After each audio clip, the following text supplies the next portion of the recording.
अस्सलाम वालेकुम। आज मैं आपसे सादुर्रहमान बन के बात करूँगा, ना कि डकी भाई। मैं नहीं चाहता कि कोई ये सोचे कि इस वीडियो का मकसद जो मेरे पे FIR हुई है उसकी कोई जस्टिफिकेशन है। I am simply here to apologise. मेरे किसी भी कंटेंट से अगर आज तक कोई भी नेगेटिवली इम्पैक्ट हुआ है, मैं उस चीज़ के लिए माफ़ी मांगता हूँ। मेरी हमेशा से सिर्फ यही इंटेंशन रही है कि मैं लोगों को एंटरटेन करता रहूँ और कुछ ना कुछ जो है वो मैं नया लाता रहूँ। लेकिन मेरे अनजाने ना अनजाने में अगर मेरे से कोई कंटेंट कभी ऐसा पोस्ट हुआ है जिससे कोई नेगेटिवली इम्पैक्ट हुआ है, या कोई प्रमोशन ऐसी हुई है जिससे कोई नेगेटिवली इम्पैक्ट हुआ है, मैं उस चीज़ के लिए पूरे कौम से माफ़ी मांगता हूँ। Let the court handle. मैं लीगली इस मैटर को एंड तक देखूँगा। मैं कोर्ट्स के साथ पूरी तरह कोऑपरेट करने को रेडी हूँ और कर रहा हूँ। मैं इदारे के साथ पूरी तरह कोऑपरेट करूँगा और जो भी जज साहब मेरे केस का फ़ैसला लेंगे मैं वो कबूल करूँगा। मेरा और मेरी फैमिली का जो 3.5 माह का एक्सपीरियंस है, मैं सिर्फ वो बताने आया हूँ। 16 अगस्त 2025 को जब मैं सो के उठता हूँ तो मैं बड़ा एक्साइटेड होता हूँ, क्योंकि हमने अपने दोस्त वगैरह मेहमान बुलाए होते हैं, हमने अपने घर में दावत रखी होती है। मेरे सब दोस्त आते हैं, बड़ा इंजॉय करते हैं, हम खाना शाना खाते हैं, गपशप लगाते हैं, मेहमान चले जाते हैं। उसके बाद मैं और रूब पैकिंग में लग जाते हैं, क्योंकि हमें मलेशियन गवर्नमेंट का एक इवेंट है, उधर से इनवाइट आया होता है कि डकी भाई आप आएँ, हमारे लिए कुछ वीडियोस वगैरह बनाएं। पूरे पाकिस्तान से उन्होंने एक मेल और एक फ़ीमेल को चुना है, जिसके अंदर मेल में उन्होंने मुझे चुना है। बाकी कंट्रीज़ से भी उन्होंने एक मेल एक फ़ीमेल इनवाइट किए हुए थे और मैं बड़ा एक्साइटेड था कि पूरे पाकिस्तान के अंदर से उन्होंने एक बंदा चूज़ करना है और उन्होंने मुझे चुना। मैं बड़ा ऑनर फील कर रहा। हमने बड़ी जल्दबाजी में पैकिंग की, क्योंकि मेहमान आए होते हैं, हमें टाइम नहीं मिलता और मुझे नहीं पता था कि जब हम पैकिंग करके अपने घर से निकलेंगे तो मेरी ज़िंदगी का सबसे मुश्किल वक्त शुरू हो जाएगा। मेरे वहमो गुमान में भी नहीं था कि मेरे साथ क्या होने जा रहा है। हम जब पैकिंग करके सामान गाड़ी में रखते हैं, गाड़ी हमारी एयरपोर्ट की तरफ चल पड़ती है। एयरपोर्ट पहुंचते हैं, हम सामान अपना अनलोड करते हैं। रात के 9 बजे के करीब हमारी फ़्लाइट होती है। हम काउंटर पे जाते हैं और हमें अपना बोर्डिंग पास मिल जाता है। उसके बाद जहाँ पे इमिग्रेशन होनी होती है, जहाँ पे आपके पासपोर्ट पे एग्जिट स्टैंप लगती है, हम जब वहाँ पे पहुँचते हैं तो वो मेरे से पूछते हैं कि आप पे कोई FIR तो नहीं है। मैंने कहा नहीं। कहता आपका साइबर क्राइम में कोई इशू है क्या? मैंने कहा नहीं। कहते आप हमारे साथ आ जाएं। मैं और रूब एक दूसरे की तरफ देखते हैं कि ये क्या हो गया। हम किसी को ऑन टाइम ज़्यादा इन्फॉर्म ही नहीं कर पाते हैं। मैंने ज़िया को सिर्फ मैसेज कर दिया है कि ये इस तरह से इशू हो गया है, तो शायद हम फ्लाई ना कर पाएँ, तो आप प्लीज़ गाड़ी जो है वो एयरपोर्ट ले आओ और हमें यहाँ से पिक कर लो। हमें लगा कि शायद हमें बस सिर्फ फ्लाई नहीं करने देंगे और हम घर जा सकेंगे। 5-10 मिनट के बाद इमिग्रेशन वाले हमसे हमारे मोबाइल ले लेते हैं, कहते हैं कि इसको एयरप्लेन मोड पर लगा दें और अरूब की तरफ वो इशारा करते हैं कि अगर आप जाना चाह रही हैं मलेशिया तो आप जा सकती हैं।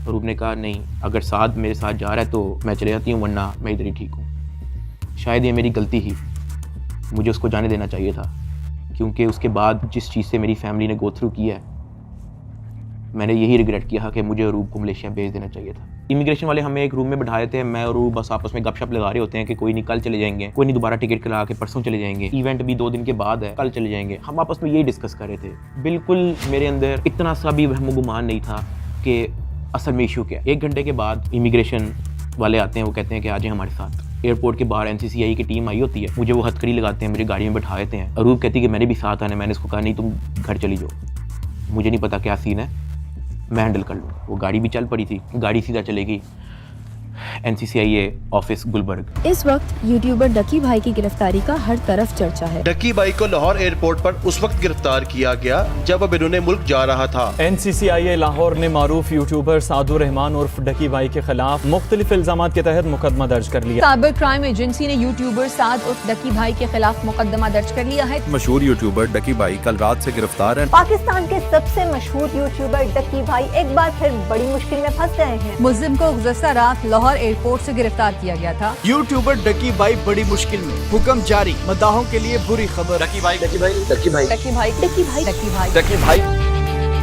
रात के तकरीबन 11 बजे हम NCCI ऑफिस पहुंच जाते हैं। हथकड़ी मुझे लगी हुई थी, मुझे ऊपर एक रूम में लेके गए। जब मैं NCCI के ऑफिस पहुंचता हूं तो वहाँ पे 6-7 ऑफिसर्स बैठे होते हैं। मेरी हथकड़ी वो खोल देते हैं, मुझे कुर्सी पे बैठा देते हैं और मेरी इंटेरोगेशन शुरू हो जाती है। वहाँ पे मेरे से क्वेश्चन करते हैं एप्लीकेशंस के प्रमोशन के बारे में। वहाँ पे मुझे पहली बार आइडिया होता है कि मेरा इस इशू पे मुझे एयरपोर्ट पे रोका गया। खैर मेरे से वो जो सवाल करते गए मैं उनको बताता गया। मेरे पास 3 मोबाइल थे, मैंने तीनों मोबाइल के पासवर्ड उनको दिए। उन्होंने मेरे से मेरे जीमेल अकाउंट के पासवर्ड पूछे, मैंने वो भी उनको ऑन द स्पॉट दिए। उन्होंने मेरे से मेरे लैपटॉप का पासवर्ड पूछा, मैंने उनको ऑन द स्पॉट दिया। ऐसा भी नहीं कि मैंने उनको कोई बहाना लगाया हो कि मैं पासवर्ड भूल गया हूँ, because I had nothing to hide. मैं इदारे के साथ कोऑपरेट करना चाहता हूँ। मैं ये नहीं चाहता कि इदारा ये सोचे कि मैं कुछ छुपा रहा हूँ। मेरा 23 दिन का रिमांड लिया गया। वो सारी इन्वेस्टिगेशन मैंने पहले 23 मिनट के अंदर दे दी थी। कई घंटे गुजर जाते हैं और तमाम ऑफिसर्स मेरी इंक्वायरी लेके चले जाते हैं, सिवाय एक के, जो मेरे इन्वेस्टिगेशन ऑफिसर्स थे, असिस्टेंट डायरेक्टर शुएब रियाज साहब। मेरे आईओ के अलावा जब तमाम ऑफिसर्स चले जाते हैं तो एक प्राइवेट बंदा बाहर से अंदर आता है। तो आईओ मुझे कहता है कि तुझे पता है कि तेरे पे एफआईआर होने वाली है।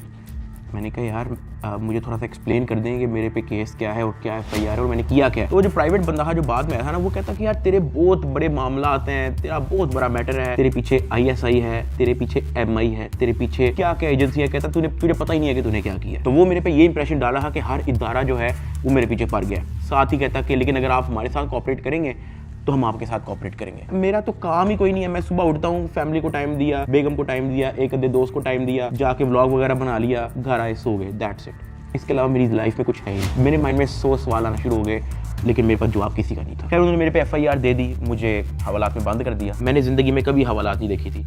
उस रात मैं नहीं सोया, मैं जागता रहा, रोशनी होगी। हवालात में सिर्फ एक ही लड़का था, मैंने उससे भी कोई ज़्यादा बातचीत नहीं की। सुबह 10-11 बजे के करीब एक बंदा आया, उन्होंने मुझे हथकड़ी लगाई और मुझे कोर्ट ले गए कि आपको जज साहब के सामने पेश करना है। मेरी फैमिली में से किसी भी बंदे ने आज तक कोई कोर्ट, कोई कचहरी, कोई पुलिस स्टेशन, कोई हवालात, कोई थाने, उनमें से किसी चीज़ का उनको नहीं था पता। जज साहब ने 2 दिन का रिमांड दे दिया। मुझे तो रिमांड का मतलब ही नहीं था पता। मुझे हथकड़ी लगा के फिर से एनसीसीआई ऑफिस ले जाते हैं और मुझे हवालात में बंद कर देते हैं। उससे नेक्स्ट डे की बात है, मेरी इन्वेस्टिगेशन चल रही होती है। एडिशनल डायरेक्टर एनसीसीआई सरफराज चौधरी साहब वो अचानक कमरे में आते हैं, मेरी तरफ देखते हैं, कहते हैं कि ए मुंडाई।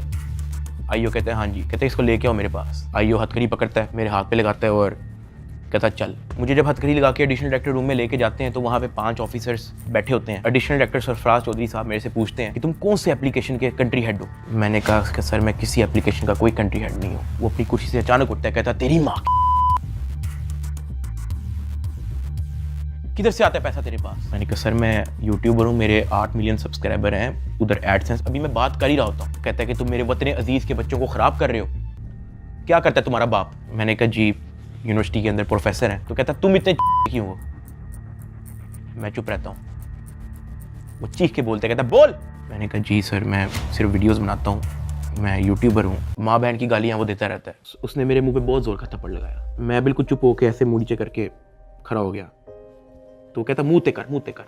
अभी मैंने मुंह पर किया नहीं था। वो जोर से चीख के कहता मुँह ते कर। अभी मैंने वो मुँह पर किया ही था, उसने मुझे दूसरा थप्पड़ लगाया। मैं वहाँ पे बड़ा हेल्पलेस फील कर रहा कि यार मेरे से ऐसा क्या हो गया। मैं भी ये सोच ही रहा था, उसने मुझे तीसरा थप्पड़ लगाया। मुझे माँ बहन की गालियाँ दी जा रहा है। मैं अपना मुँह नीचे करके खड़ा हुआ हूँ तो मेरे थप्पड़ इधर लगता है, फिर वो कहता था मुँह पर कर, फिर मेरा थप्पड़ इधर लगता है। वो मारी गया जब तक उसका दिल नहीं भरा। मैंने तो गिने भी नहीं है कि उसने मुझे थप्पड़ कितने मारे हैं। फिर वो मुझे कहता कि अपनी टांगे बैंड कर। मैंने अपनी टांगे बैंड कर ली। कहता हाथ ऊपर कर। मैंने अपना हाथ ऊपर कर ली। वो घर में एक वीडियो कॉल लगाता है जो एक बच्चा रिसीव करता है जिसकी एस्टिमेटेड तकरीबन एज होगी 7 साल। एक हाथ में सिगरेट होती है।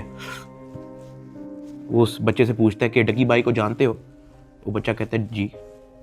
वो बैक कैमरा ऑन करता है, मेरे हाथ खड़े होते हैं, टांगे बैंड होती हैं। वो कैमरे से दिखाता है उस बच्चे को कि कौन है ये। कहता है डकी भाई। तो कहता कि तुम इसके प्रोग्राम देखते हो। कहता जी। वो पीछे जो प्राइवेट मुलाजिम खड़ा होता है वो बहुत ज़ोर का पीछे थप्पड़ मारता है। सरफराज चौधरी साहब उस 7 साल के बच्चे को कहते हैं ये देखो इसके साथ क्या हो रहा है, आप देखोगे तुम इसका प्रोग्राम। कहता नहीं, चलो फटाफट इसको गालियां दो। बच्चा कहता है कि